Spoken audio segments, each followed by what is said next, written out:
Hello, my friends, and welcome back. It is Sunday, February 18th, 2024. And the Drunk Poker, 'tis beer time.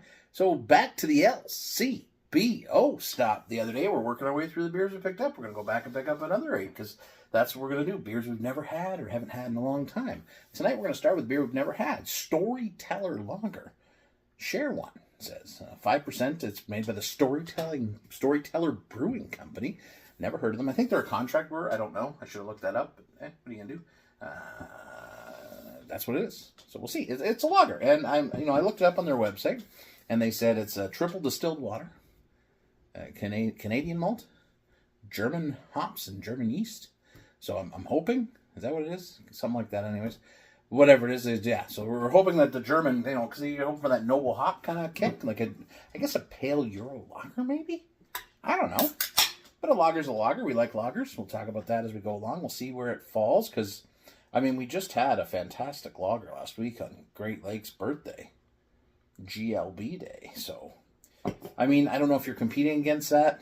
It's tough, man. Lager's tough competition. Nowhere to hide. It smells like a beer. Let's get into it. Cheers.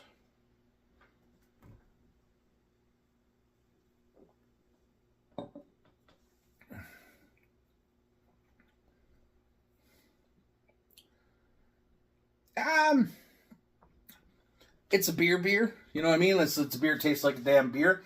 Grassy, a little bit grassy, nice bready malt body.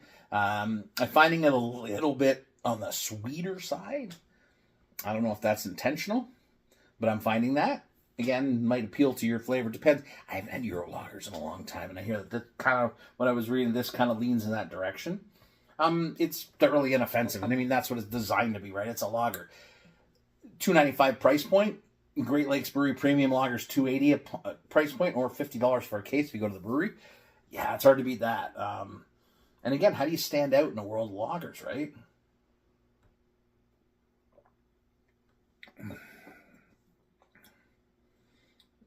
Yeah, it's okay. I don't know what to tell you. Like, there's a nice bit of bitterness to it on the back. I feel it leans a little sweet for my liking. I like my lagers to be a little more crisp, a little more clean, lean a little bit more into the noble hops, I guess, like Pilsnery. But yeah, it's okay. It's one of those beers I think you're either gonna be like, oh, this is a great lager, or you're gonna be like, eh. And if it's that's kind of weird, right? Because you're like, oh, why would you buy it again? You gotta find that. It's a really, really hard nut to crack. The lager business, because let's face it, like IPAs, everybody's got their favorite brewery for IPAs. They really, really do, or style. Let's say, let's go style. With lagers, you really gotta try and break through the noise of the big boys, right? Like the big lager companies who mass produce lagers, right? How do you crack that code, man? I don't know that this does it, but it's okay. I probably wouldn't buy it again, and that's not to say that it's a bad beer, but given my choices in the premium lager category of, $3-ish as a can, yeah. But yeah, again, like I said, there's nothing technically wrong with it. A little bit sweet is about what I would say. But other than that, yeah, crisp, clean, crushable, like it won't last long. It's just there. It's okay. Again, I think we tend to search for these big boozy beers that we love, absolutely, and lagers tend to get overlooked sometimes. And I know there's people who push lagers, and I love them for that. They go nuts on that.